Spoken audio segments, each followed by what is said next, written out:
नमस्कार, आप तमाम दर्शकों का एक बार फिर से स्वागत है फॉलो अप में। आज शनिवार है और आज जेएमएम ने अपने एक उम्मीदवार का ऐलान कर दिया है। सबको चौंकाया ऐसा नाम दिया है। शेड्यूल कास्ट से आने वाले, दलित समाज से आने वाले, झारखंड के पूर्व शिक्षा मंत्री, विधायक, पूर्व में भाजपा के भी साथ रहे, फिलहाल जेएमएम से हैं, पूर्व विधायक बैद्यनाथ राम को एक बार फिर से मतलब यूं कहे कि पार्टी ने उन पे भरोसा जताया है। आपको याद होगा कि जैसे ही मंत्रिमंडल का लास्ट मंत्रिमंडल के पिछले मंत्रिमंडल का जब विस्तार हुआ था तो बैद्यनाथ राम बेचारे नहीं बन पाए थे, जबकि उनका वारंट भी इशू हो गया था। आखिरकार ये चुनाव वो नहीं जीत पाए, लेकिन पार्टी ने उन्हें राज्यसभा का उम्मीदवार बना दिया। हमारे साथ फॉलो अप के पॉलिटिकल एडिटर जितेंद्र कुमार हैं। जितेंद्र जी, कल तक तो जेएमएम कह रही थी कि हम दोनों पे लड़ेंगे, कार्यकर्ताओं की और पार्टी नेताओं की ये मतलब इच्छा है, चाहत है, और हम केंद्रीय अध्यक्ष को इसे अवगत करा दिए। तो केंद्रीय अध्यक्ष क्या भावना में नहीं बहे? उनको पता है कि कांग्रेस की जरूरत है, इसलिए कांग्रेस का सम्मान रख लिया, या जो कहे कि अल्प विराम लगा है दूसरे कैंडिडेट पे, या पूर्ण विराम लग गया? नहीं, पूर्ण राजनीति में पूर्ण विराम तो आप नहीं कर सकते हैं, लेकिन जो अभी झामुमो के केंद्रीय महासचिव सुप्रियो भट्टाचार्य इस सवाल का जवाब दे रहे थे, उसमें उन्होंने एक लाइन बहुत स्पष्ट किया कि समग्र राजनीतिक परिदृश्य को ध्यान में रखते हुए कि हमारे केंद्रीय अध्यक्ष ने यह निर्णय लिया है। तो समग्र राजनीतिक परिदृश्य का मतलब है कि अब राज्यसभा चुनाव के बाद सरकार, गठबंधन और भावी राजनीति झारखंड की, तो हमको जो समझ आ रही है कि हेमंत सोरेन ने समग्र राजनीतिक परिदृश्य को देखते हुए, जिसमें संगठन भी है, गठबंधन भी है, सरकार भी है, कांग्रेस के साथ दरार भी है, उसको कहीं ना कहीं हल्का पाटने के उद्देश्य से बैद्यनाथ राम को एकमात्र उम्मीदवार के रूप में घोषणा की है। लेकिन पार्टी के महासचिव जिस तरीके से कह रहे हैं कि कांग्रेस की मुलाकात होगी, उसके बाद आगे की बात होगी, तो क्या ये कांग्रेस को स्पेस दिया गया है, या माना जाए कि जिस तरीके से दूसरा उम्मीदवार को लेकर कहा जा रहा था उसमें समय भी था, पर हेमंत सोरेन इस बात को जानते हैं कि नहीं, कांग्रेस का साथ जरूरी है, उनका हाथ अगर हमारे हाथ में रहा तब जरूरी है, इसीलिए कार्यकर्ताओं की भावना को फिलहाल विराम लगा दिया? या आपको अभी भी लगता है चांस कि कांग्रेस मिलेगी, अगर बात नहीं बना तो देर शाम जेएमएम दूसरा उम्मीदवार का भी ऐलान कर सकता है?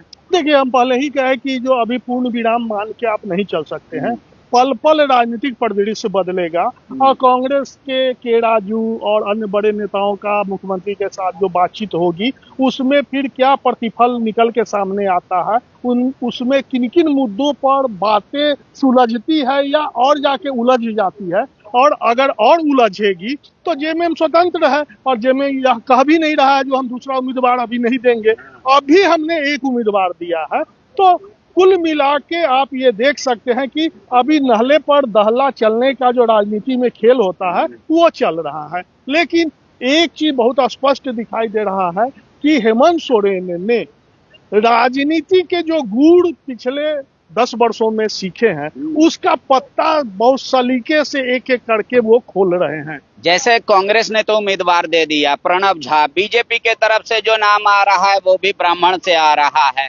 इस बीच जेएमएम का ये दलित कार्ड, आपको क्या लगता है कि झारखंड के आगे की राजनीति पर किस तरीके से असर डालेगा? क्योंकि दलित समाज अगर आप कहे परिसीमन भी होगा तो दलित समाज का एक वोट बढ़ने वाला है, एक सीट बढ़ने वाला है, यूं कहे तो इसमें दलित कार्ड इन सब को सोच के खेला गया था, या फिर उनको लगता है कि जेएमएम में फिलहाल दलित का चेहरा को आगे बढ़ाना चाहिए? उनके पास तो और भी ऑप्शन है, मंगल कालिंदी हैं, लेकिन बैद्यनाथ राम ही क्यों? क्या भाषा विवाद पलामू का वो विषय भी बना, इसलिए पलामू से ही एक आदमी को लातेहार से चुना गया ताकि ये सारे मुद्दे को एक साथ से हल्का किया जा सके, ठंडा किया जा सके? देखिए, दलित को जब आप जानते हैं, अभी झारखंड में रहते हैं, पत्रकारिता कर रहे हैं, दलितों की जो आबादी और प्रभाव के क्षेत्र में पलामू प्रमंडल शीर्ष पर है। हाँ। पूरे झारखंड में 5 प्रमंडलों में हाँ, वह लोकसभा का सीट ही आरक्षित है। आरक्षित है। दूसरा जो विषय है कि पलामू में जैसे राधा किशोर दलित कार्ड खेल रहे थे, दलितों के अनुसूचित जाति आयोग और ये की मांग कर रहे थे, तो वो कहीं ना कहीं दलितों को कांग्रेस के पक्ष में एकजुट करने की कोशिश कर रहे थे। भाजपा का भी दलितों में एक जगह है, पैठ है, लेकिन जेएमएम का पैठ बहुत ही कम दलितों के बीच रहा है। इस कारण संभव है जो हेमंत सोरेन ने दलित कार्ड के रूप में बैजनाथ राम को प्रत्याशी बनाकर एक लंबा खेल खेला है और दलितों में एक मैसेज दिया है, ताकि आने वाले दिनों में एसटी, एससी, अल्पसंख्यक और ईसाई सारे मिलकर जो ये एक गुट बनेगा वो कहीं ना कहीं प्रभावी होगा। तो लेकिन क्या आपको लगता है कि जेएमएम में तो फिलहाल वैसा कोई विधायक नहीं है या कोई नेता की हेमंत जी के इस फैसले से नाराजगी व्यक्त करे, लेकिन जिस तरीके से वो जेएमएम में ताजा आए, नया आए और उनको पार्टी इतनी जिम्मेदारी दे दी, मंत्री बनाया, हार गए तो राज्यसभा का मेंबर बनाया, तो उनको एक्सेप्ट पूरा पार्टी भी उतने खुले दिल से करेगी या जेएमएम अभी सचमुच कांग्रेस से कुछ और बार्गेन करना चाहती? नहीं, देखिए, पार्टी में तो अभी जेएमएम हेमंत सोरेन के विरोध करने की स्थिति कोई नहीं है और इस कारण पार्टी का हेमंत सोरेन ने एक मैसेज तो जरूर दिया है जो उनके परिवार के किसी सदस्य को उम्मीदवार बनाए की काफी चर्चा थी। अंजनी सोरेन से लेके कई लोगों के नाम आ रहे थे, लेकिन उन्होंने पार्टी के परिवार के लोगों को छोड़ करके पलामू से और एक दलित से उम्मीदवार बनाकर एक नया मैसेज दिया है और हमको नहीं लग रहा है कि बैजनाथ राम के नाम पर पार्टी के अंदर या बाहर कोई विरोध होगा और सिंगल उम्मीदवार अगर बैजनाथ राम रहे जेएमएम के तो उनका जीत भी ऐतिहासिक होगा, सुनिश्चित रहेगा। हाँ, 34 वोट है, 34 वोट अगर जेएमएम का एक ही उम्मीदवार रहेगा तो 34 उनके नाम पे काउंट होगा, दूसरा होगा तो 28 काउंट होगा, बाकी दूसरे में काउंट हो जाएगा। लेकिन अब तो कांग्रेस जो ये कह रही थी कि मान मनोबल करेंगे, क्या कांग्रेस अब जाएगी? क्योंकि कांग्रेस तो ये मान चुकी कि वो मान गए हेमंत सोरेन, तभी तो एक उम्मीदवार का ऐलान किया। या आपको लगता है कि कांग्रेस फिर भी जाएगी थैंक यू बोलने के लिए कि आपने एक ही उम्मीदवार का ऐलान किया, शुक्रिया, आपने हमारे राष्ट्रीय अध्यक्ष का, हमारे पार्टी का मान रखा, इसके लिए? नहीं, कांग्रेस को तो जाना ही पड़ेगा, एक उम्मीदवार हो या 2 उम्मीदवार हो, क्योंकि अगर एक उम्मीदवार भी जेएमएम ने दिया है तो कांग्रेस के अपने एक उम्मीदवार को जिताने के लिए जेएमएम का समर्थन चाहिए। तो समर्थन की मांग करने के लिए तो कम से कम ठीक है, उनकी मांग मान ली गई, जो एक जेएमएम का उम्मीदवार हुआ, एक कांग्रेस का हुआ, लेकिन अब जीत सुनिश्चित कराने के लिए कांग्रेस को तो हेमंत सोरेन के पास जाना ही पड़ेगा, आग्रह करना पड़ेगा, रणनीति बनानी पड़ेगी, तोड़ जोड़ करना पड़ेगा और अंतिम समय तक इस तोड़ जोड़ और रणनीति को एकजुटता के साथ अंजाम तक पहुंचाना होगा, जिसके लिए कांग्रेस को वहां जाना होगा। इसीलिए आप देखे हैं जो कांग्रेस ने भी यहाँ पर राज्यसभा चुनाव के लिए 2 प्रभारी का चयन किया है, ऑब्जर्वर का। एक तो भूपेश बघेल जो बगल के हैं, तो उनको झारखंड के बारे में समझ भी है, उनका हेमंत सोरेन के साथ संबंध भी बेहतर रहा है, और एक और विजय शर्मा प्रभारी बनाए। तो अब जहां तक समझ में आ रही है, जो कांग्रेस और जेएमएम के बीच कुछ बात बनती हुई दिख रही है और इन लोगों की रणनीति अब होगी जो हम किसी तरह से दूसरे उम्मीदवार को भी मतलब कांग्रेस और जेएमएम को जिता लें। अगर जेएमएम ने आज देर शाम या कल तक दूसरा प्रत्याशी नहीं दिया या बात कहीं और नहीं बिगड़ी। लेकिन आपका अनुभव है, आप इतने वर्षों से पत्रकारिता कर रहे हैं, क्या जेएमएम का ये मूव अब भी कहीं आपको दिख रहा है कि नहीं दूसरा प्रत्याशी आ भी सकता है, या इसको मान लिया जाए कि फाइनल प्रेस कॉन्फ्रेंस है, जो होना था हो गया, मुख्यमंत्री 8 तारीख को जाएंगे बैजनाथ राम के साथ और विधानसभा में नॉमिनेशन कर देंगे? देखिए, इसको हम प्रतिशत के रूप में कह सकते हैं, जो अब हमको जो समझ है उसमें 60% संभावना अब दूसरे प्रत्याशी को नहीं देने की दिख रही है, 40% ही अब जेएमएम प्रत्याशी दे सकता है। रेशियो यही 20 का फासला है। अब राजनीति में हम इससे ज्यादा मतलब दावा नहीं कर पाएंगे। लेकिन एक बात तो तय हो गया कि अगर दूसरा उम्मीदवार भी जेएमएम दे देता है, हाइपोथेटिकल सवाल, तो भी फर्स्ट कैंडिडेट के तौर पे बैद्यनाथ राम को ही माना नहीं, जाए। वो तो पार्टी मतदान ना के मतलब समय माने। पार्टी तो ये मैसेज देना चाहेगी ना, इसी वजह से शायद पहले इनका नाम का ऐलान कर दिया। हाँ, तो पहला ऐलान कराने के बाद अगर झामुमो दूसरे उम्मीदवार को जिता देगा तो बाद में फिर इसका मैसेज भी बहुत खराब जाएगा। इसी वजह से मैं कह रहा हूं कि बैद्यनाथ राम पे जिस तरीके से दलित कार्ड खेला गया है, अब दूसरा उम्मीदवार आ जाता है जेएमएम का और कांग्रेस भी खड़ी रहती है, तो अगर बैद्यनाथ राम सेकेंड कैंडिडेट हो गए जेएमएम के, तब तो पार्टी की जितनी वाहवाही हो रही है उतनी ही फैजियत हो जाएगी। हाँ, बिल्कुल होगी, और इससे झामुमो को बचना होगा, और ये सब चीजें धीरे धीरे सामने आएगी। पहला उम्मीदवार होता है, और उसका अगर जीत सुनिश्चित नहीं होता है और आवश्यक मत रहते हुए, तब ये कलंक का कारण बनता है। तो लातेहार, पलामू समेत झारखंड के तमाम लोग जो खासकर जेएमएम को पसंद करते हैं, उनके सपोर्टर है, वोटर है, उनके लिए एक बड़ी खबर है। बैद्यनाथ राम को एक राज्यसभा का उम्मीदवार बना दिया है जेएमएम ने, और इसका आधिकारिक ऐलान भी कर दिया है।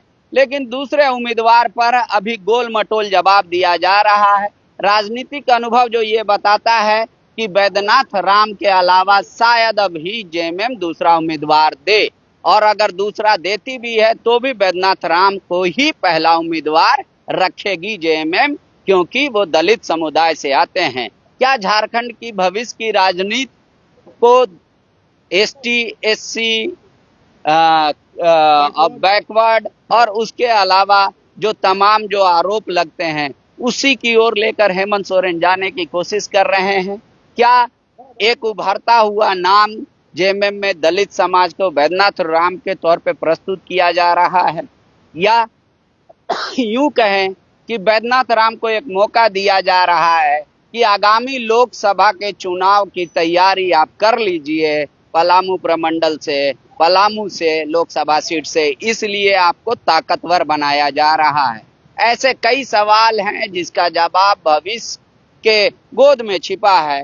फिर भी हम चाहेंगे कि इन सारे सवालों का जवाब आप तक सबसे पहले पहुंचाए। तो बैद्यनाथ राम को बधाई फिर से, ताकि वो एक बार फिर राज्यसभा के उम्मीदवार बने हैं। बीजेपी से भी उनका पुराना लगाव रहा है। अब बीजेपी के उम्मीदवारों का ऐलान होने की बारी है।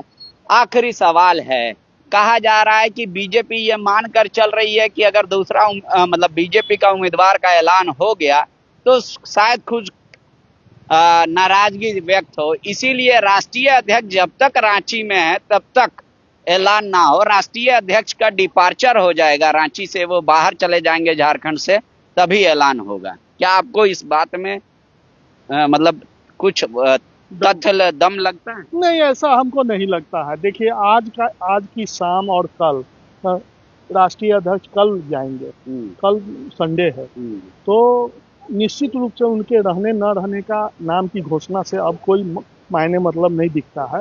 और इसलिए भी नहीं दिखता है कि कांग्रेस प्रत्याशी घोषित कर दिया, जेएमएम प्रत्याशी घोषित कर दिया, तो अब भाजपा को बहुत सोचने के लिए बहुत कुछ नहीं है। हाँ, वोट का जो जुगाड़ है, जो रणनीति है, जो उसका जुगाड़ करना है, उन सब विषयों पर भाजपा भले ही मत मंथन कर सकती है, सोच सकती है, लेकिन अब उम्मीदवार के घोषणा में हमको अब बहुत हर्डल नहीं लगता है। अब जब चूंकि एक जेएमएम एक कांग्रेस हो गया, 56 इनके पास विधायक हैं, फर्स्ट प्रेफरेंस में दोनों जीत सकते हैं, तो क्या बीजेपी आप भी गौरव बल्ला के नाम के साथ ही जा सकती है, आपको लगता है? या फिर अब लगता है कि उम्मीदवार का नाम बदलेगा, कोई उद्योगपति टाइप का आएगा, ऐसा कुछ हो सकता है क्या?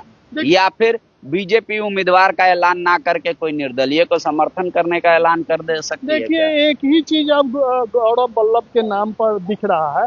तो राजनीति में होता क्या है, जिसकी नाम की बहुत अधिक चर्चा हो जाती है वो अंतिम समय में उनका नाम कट जाता है।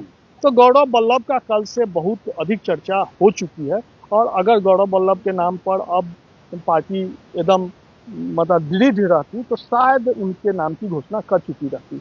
तो कहीं ना कहीं पार्टी अब गौरव बल्लभ के अलावा भी किसी दूसरे विकल्प पर विचार कर रही है, इसकी संभावना अब दिखाई पड़ने लगी है।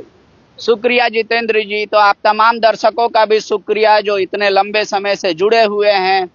एक लाइन की सबसे बड़ी खबर यही है कि जेएमएम ने एक सीट पर अपना उम्मीदवार का ऐलान कर दिया है, उम्मीदवार की घोषणा कर दी है। वो नाम है बैद्यनाथ राम, पूर्व के शिक्षा मंत्री, पूर्व विधायक, लातेहार से आते हैं।